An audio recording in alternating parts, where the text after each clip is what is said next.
Assalamualaikum warahmatullahi wabarakatuh. Hai semuanya, jumpa lagi di channel Ruang Belajar, channel yang membahas seputar materi pelajaran bahasa Indonesia. Materi yang akan kita bahas adalah teks narasi cerita pendek. Cerita pendek atau cerpen pasti sudah familiar sejak kalian duduk di bangku sekolah dasar. Beragam cerita pernah kalian baca di buku, majalah, atau tabloid. Namun, apakah kamu tahu apa sih perbedaan cerpen dengan cerita-cerita lainnya? Mari kita simak pembahasannya pada video ini untuk lebih dapat memahaminya. Materi ini berdasarkan kompetensi dasar 3.5 dan 4.5. Tujuan pembelajarannya adalah setelah mengikuti pembelajaran diharapkan siswa dapat memahami teks narasi cerita pendek dan dapat menyimpulkan unsur-unsur pembangun karya sastra dengan bukti yang mendukung.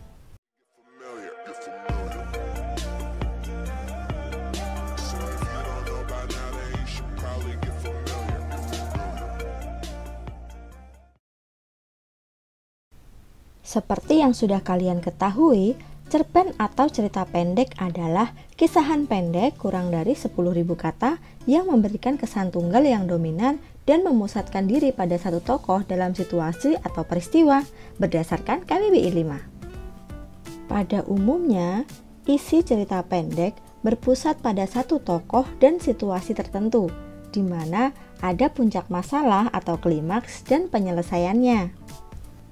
Selain itu, di dalam cerita pendek atau cerpen terdapat kurang dari 10.000 kata saja, sehingga cenderung singkat dan padat.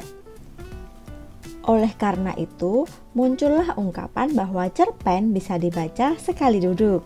Berikut ini adalah ciri-ciri cerpen pada umumnya. Yang pertama, jumlah kata di dalam cerpen kurang dari 10.000 kata. 2. Isi cerpen bersifat fiktif atau fiksi. Ciri yang ketiga, hanya terdapat satu alur saja atau alur tunggal. Keempat, bentuk tulisannya singkat atau lebih singkat dari novel. Kelima, isi cerpen umumnya diangkat dari kejadian sehari-hari. Keenam, biasanya cerpen menggunakan kata-kata yang mudah dimengerti oleh pembaca. 7. Bentuk penokohan dalam cerpen sangat sederhana. Dan yang terakhir, cerita pendek dapat meninggalkan kesan dan pesan mendalam sehingga pembaca ikut merasakan isi cerpen tersebut. Cerpen memiliki dua unsur, yaitu unsur intrinsik dan unsur ekstrinsik. Unsur intrinsik terdiri atas tema, tokoh, penokohan, alur atau plot, latar atau setting, sudut pandang, gaya bahasa, dan amanat. Sedangkan unsur ekstrinsik terdiri atas bahasa, latar belakang pengarang, dan nilai yang terkandung dalam cerita. Ada 4 nilai yang terkandung dalam cerita, yaitu nilai moral atau keagamaan, nilai kemanusiaan atau sosial, nilai etika atau asusila, dan nilai estetika.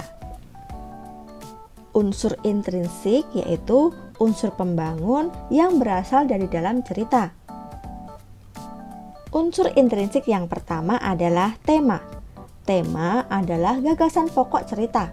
Tema dapat menentukan konflik atau masalah dalam cerita dan menjadi ide dasar pengembangan seluruh isi cerita. Tema bersifat general atau umum. Contohnya, tema persahabatan, pendidikan, petualangan, dan lain-lain. Unsur intrinsik yang kedua adalah tokoh. Tokoh adalah pelaku dalam cerita. Dalam cerpen, ada 3 jenis tokoh yang ditampilkan. Yang pertama adalah tokoh antagonis, yaitu tokoh yang mempunyai sifat tidak baik. Yang kedua adalah tokoh protagonis, yaitu tokoh yang memiliki perilaku baik. Dan yang terakhir adalah tokoh tetragonis, yaitu tokoh yang membantu tokoh protagonis. Tokoh ini biasanya memiliki sifat bijaksana dan penolong. Unsur intrinsik yang ketiga adalah penokohan. Penokohan adalah penentuan sifat atau watak tokoh. Penokohan disampaikan oleh penulis dengan 2 cara, yaitu analitik dan dramatik. Analitik yaitu penyampaian watak secara langsung oleh penulis, dan dramatik yaitu penyampaian watak secara tidak langsung oleh penulis. tetapi melalui cara sebagai berikut: tingkah laku tokoh, dialog antar tokoh, penggambaran fisik tokoh, reaksi tokoh lain, dan lain-lain. Unsur intrinsik cerita pendek yang ketiga adalah alur atau plot.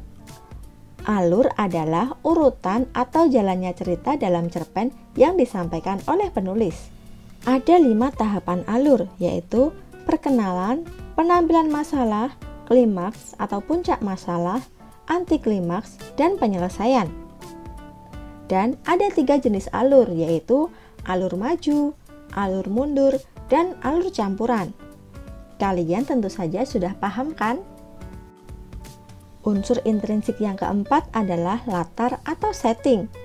Setting mengacu pada waktu, tempat, dan suasana yang terjadi dalam cerita. Setting memberikan kesan konkret pada suatu cerpen. Unsur intrinsik yang kelima adalah sudut pandang. Sudut pandang atau point of view adalah titik seseorang melihat objek karangan, ditandai dengan penggunaan kata ganti untuk menyebut tokoh. Sudut pandang dibedakan menjadi 2, yaitu sudut pandang orang pertama, aku, saya, dan sudut pandang orang ketiga dengan menggunakan kata ganti dia dan mereka. Unsur intrinsik yang keenam adalah gaya bahasa.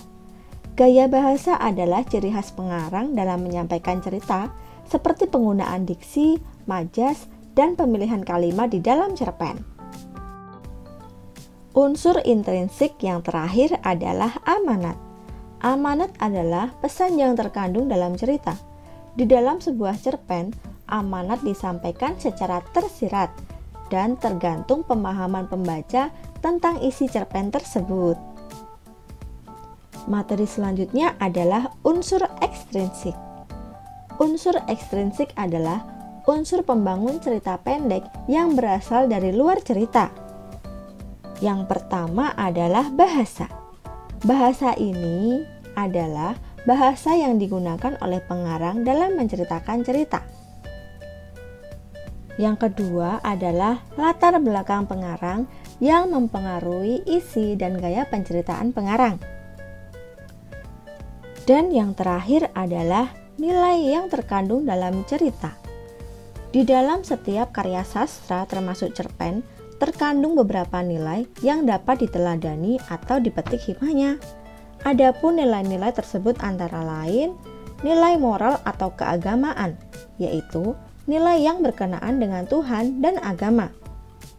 Kedua, nilai kemanusiaan atau sosial, yaitu nilai yang berkenaan dengan masyarakat. Ketiga, nilai etika atau susila atau nilai norma, yaitu nilai yang berkenaan dengan budi, bahasa, sopan santun, dan yang lainnya. Terakhir adalah nilai estetika, yaitu nilai yang berhubungan dengan seni atau keindahan. Nah, itu tadi penjelasan tentang pengertian, ciri, dan unsur teks cerita pendek. Untuk mengetahui pemahaman kalian tentang materi ini, coba kalian kerjakan latihan berikut ini. Tulis jawabanmu di kolom komentar ya. Materi ini juga bisa kalian baca pada buku paket dan buku LKS bab teks cerita pendek. Sekian materi pada hari ini. Wassalamualaikum warahmatullahi wabarakatuh. Dadah.